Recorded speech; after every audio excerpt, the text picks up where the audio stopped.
Claire Libby is passionate about mental health and wellbeing and has spent the last 10 years focusing on supporting young people to build employability skills and support them moving from education into the commercial world.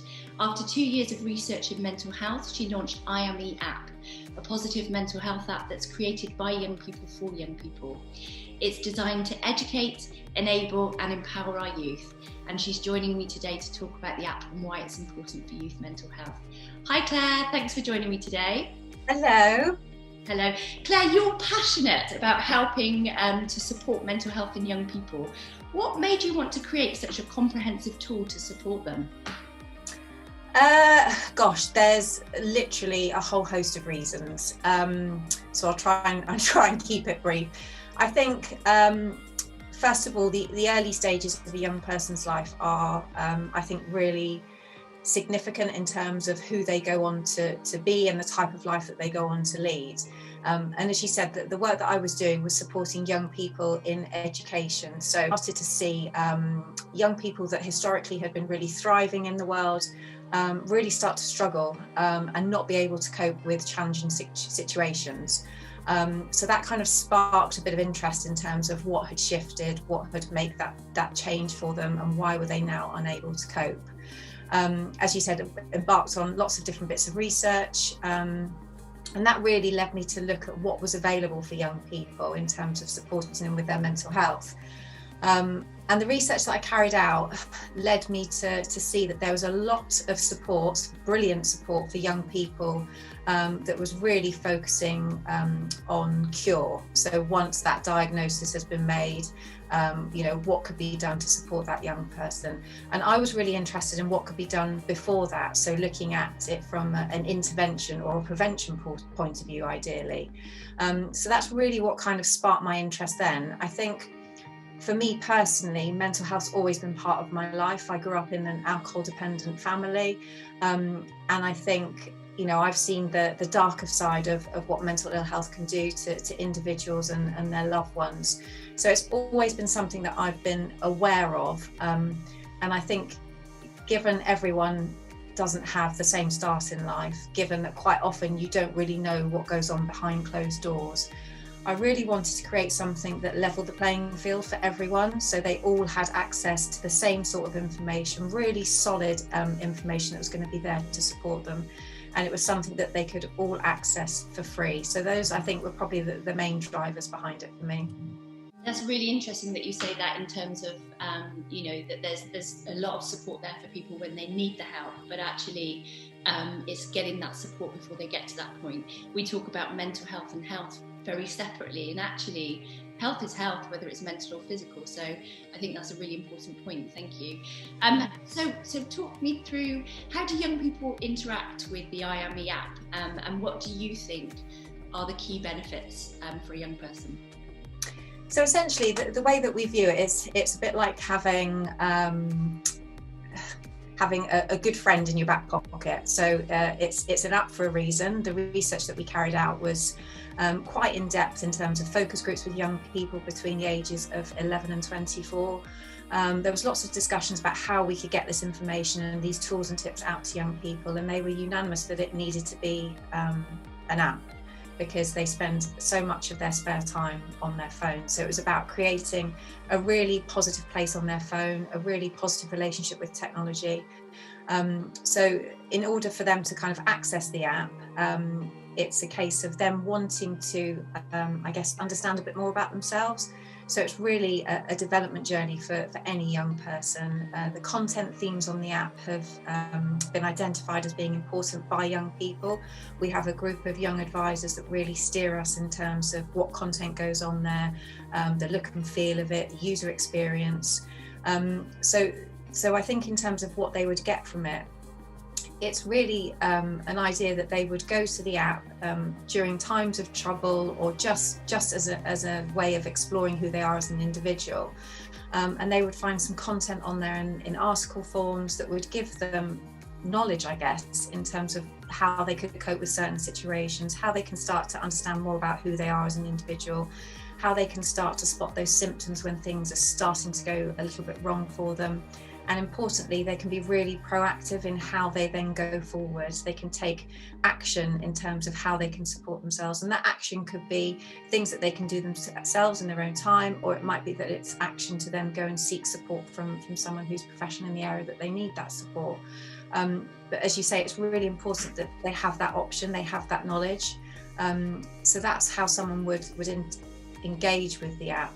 It really follows something called lifestyle medicine. So in the medical profession, lots of doctors are following lifestyle medicine, and they tend to be things that focus on nutrition, sleep, movement, relationships, headspace, stress management, because they're all things that an individual has an element of control over. And I think it's the World Health Organization says something like 70% of the deaths in the world are related to lifestyle choices. So what we're trying to do through the information on the app is educate all young people about how they can make really informed choices about how they want to live their lives. So it's not just for those people that are struggling with mental ill health, it's a real education piece so that we can really shift the way that we view mental health. And as you say, it's not separate to physical health, it's linked together. So it's that kind of whole holistic offering for young people so that they can go on and thrive in today's world and cope with those challenging times, which will come at some point. Amazing. And I love the idea of them having basically a mental health assistant in their pocket. Because young people don't tend to want to say anything if they are having any struggles, or if they're going through emotional things. There's very much not wanting to look like you're lesser than your peers, and also not wanting to cause any trouble. So the idea that they can go on and they can research or find out more information about the feelings that they're having is, I think it's incredibly important. So through your work with IME, and you mentioned the 70% statistic there about deaths being linked to life choices, which I can totally get. It's really important what we choose to do. I know that you've researched a lot of facts and statistics around youth mental health. Which of these do you think people would find most surprising, and why do you think that is? I don't know whether that people would find it surprising. The one that always springs to mind for me is one that, just even talking about now, it gives me goosebumps. I find it really alarming that 50% of mental illnesses are established by the age of 14. And if we think about, hopefully longevity of life, that's such an early stage of someone's life to have an established mental illness. And for me, that just, really reinforces the work that we're doing, that it has to be about prevention. Those individuals have been alive for 14 years. What has gone on in those 14 years in order for that to develop, and, what might be different for those individuals had they had an opportunity to understand a bit more in the very early stages of what they're experiencing about how to look after themselves. And more we're seeing really young kids take their own lives. And recently here in the UK, there was a 13-year-old lad that just took his own life, and none of his family were aware that he was struggling. And it's just I can't imagine the heartbreak that they must be going through as a family, or for that young boy to think that there are no alternatives but to end his life. Is it's unforgivable that we can't intervene in some way and support them. So I think that statistic for me is the one that it's the real driving force behind what we're doing. And I think sometimes people associate mental ill health with kind of older people that have had really tough experiences in life, that have gone on to develop depression and anxiety.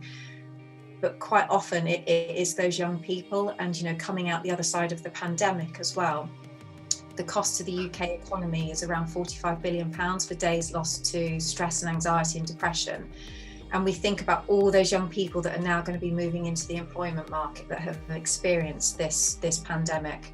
We don't know the impact of what that's going to be on them. So we have to start doing things earlier on, and we have to start educating young people about how they can support themselves and spot those signals really, really early on, so that they then have those tools and coping strategies in their back pocket to better support themselves. And that's really what we're trying to do, is make a dent in those statistics and bring those numbers absolutely right down.